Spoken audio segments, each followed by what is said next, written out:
আসসালামু আলাইকুম দর্শক, ওয়েলকাম টু মাই চ্যানেল। আজকে খুবই মজাদার একটা স্ন্যাক্সের রেসিপি আপনাদের সাথে শেয়ার করব। তৈরি করে দেখাচ্ছি আলু টিক্কি। ঘরে থাকা সাধারণ উপকরণ দিয়ে তৈরি অসাধারণ এই স্ন্যাক্সটি আশা করছি আপনাদের ভালো লাগবে। তাহলে চলুন দেখে নেই কি করে পারফেক্ট আলু টিক্কি তৈরি করে নেওয়া যায়।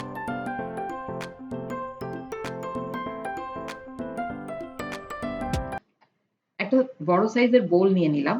প্রথমেই দিয়ে দিচ্ছি 250 গ্রাম সিদ্ধ করে নেওয়া আলু। এবার আলুগুলোকে ভালোভাবে ম্যাশড করে নিতে হবে। এর জন্য আমি একটা পটেটো ম্যাশার ইউজ করছি।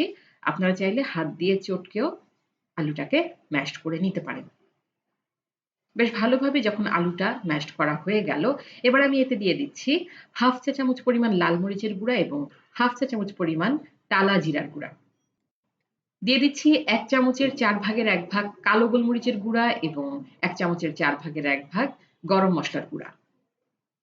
লবণ দিচ্ছি 1/2 চা চামচ এবং চাট মসলা বা চটপটি মসলা দিচ্ছি 1/2 চা চামচ পরিমাণ। ধনে পাতা দিচ্ছি 1 টেবিল চামচ এবং পুদিনা পাতা দিচ্ছি 1 টেবিল চামচ পরিমাণ।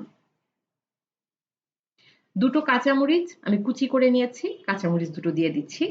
আর সাথে দিচ্ছি 2 টেবিল চামচ পরিমাণ চালের গুঁড়া। দিচ্ছি 1 চা চামচ পরিমাণ লেবুর রস। সমস্ত উপকরণ দেওয়া হয়ে গেলে এবার বেশ ভালোভাবে এগুলোকে মিশিয়ে নিতে হবে। আমি হাত ব্যবহার করছি, হাত দিয়ে বেশ ভালোভাবে এগুলোকে একসাথে মিশিয়ে নিচ্ছি। প্রিয় দর্শক, আপনারা লবণ এবং ঝালটা আপনাদের টেস্ট বুঝে ব্যবহার করবেন, কারণ এই দুটো উপকরণ পুরোপুরি আপনাদের টেস্টের উপর নির্ভর করছে। সমস্ত উপকরণ মেশানো হয়ে গেলে এবার আমি টিক্কি তৈরি করে নেব। এর জন্য আমি হাতে সামান্য একটু তেল মেখে নিয়েছি।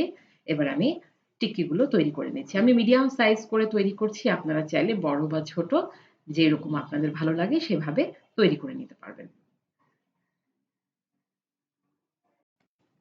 এভাবে প্রায় সবগুলো আলু টিক্কি আমি তৈরি করে নেব। 250 গ্রাম সিদ্ধ আলুতে প্রায় 6টা মিডিয়াম সাইজের আলু টিক্কি তৈরি করে নিয়েছি। এবার আমি টিক্কিগুলোকে ভেজে নেব। অনেকেই অভিযোগ করেন আলু টিক্কি তেলে দেওয়ার সাথে সাথেই টিক্কিগুলো ভেঙে যায়। প্রিয় দর্শক, এখানে সবচেয়ে ইম্পর্টেন্ট যে টিপস সেটা হচ্ছে টিক্কিগুলোকে অবশ্যই গরম তেলে ভাজতে হবে। আপনি একটা ছোট ডো তেলে দিয়ে ছেড়ে দেখবেন। যদি দেখেন যে ডোটা বুদবুদের মতো উপরে ভেসে উঠছে, অর্থাৎ বেশ ভালোভাবে তেলটা গরম হয়েছে, তারপরে টিক্কিগুলো ছাড়বেন। ঠান্ডা তেলে যদি টিকিয়া ভাজতে যান তাহলে সমস্ত টিকিয়া কিন্তু ভেঙে যাবে। প্রিয় দর্শক, আমার তেল বেশ ভালোভাবে গরম হয়ে গেছে। এবার আমি টিক্কিগুলোকে ভেজে নেব। সবগুলো আলু টিক্কি আমি দিয়ে দিচ্ছি। আর দিয়েই সাথে সাথে নাড়তে যাবেন না। 2 মিনিট এগুলোকে বেশ ভালোভাবে সেট হতে দেবেন। যখন দেখবেন যে নিচের সাইডটা কিছুটা গোল্ডেন ব্রাউন হয়ে এসেছে, তারপরেই টিক্কিগুলো আমরা উল্টে দেব। সাথে সাথে নাড়াচাড়া করতে গেলে কিন্তু আলু টিক্কি ভেঙে যেতে পারে। তো 2 মিনিট আমি এভাবে অপেক্ষা করছি। চুলার জাল এখন আমার মিডিয়ামে আছে।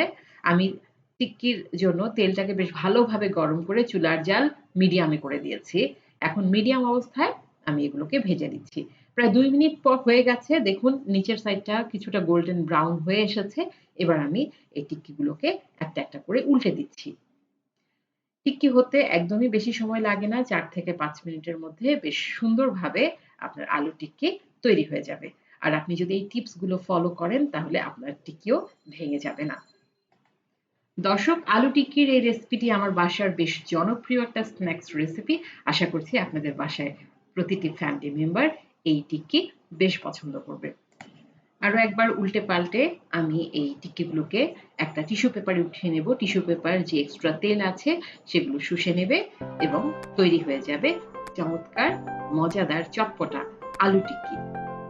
আমি আশা করছি আমার আজকের রেসিপি আপনাদের ভালো লেগেছে।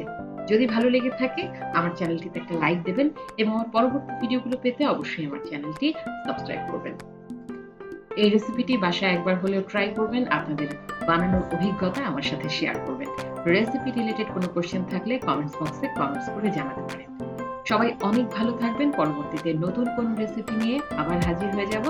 ভালো থাকুন, সুস্থ থাকুন।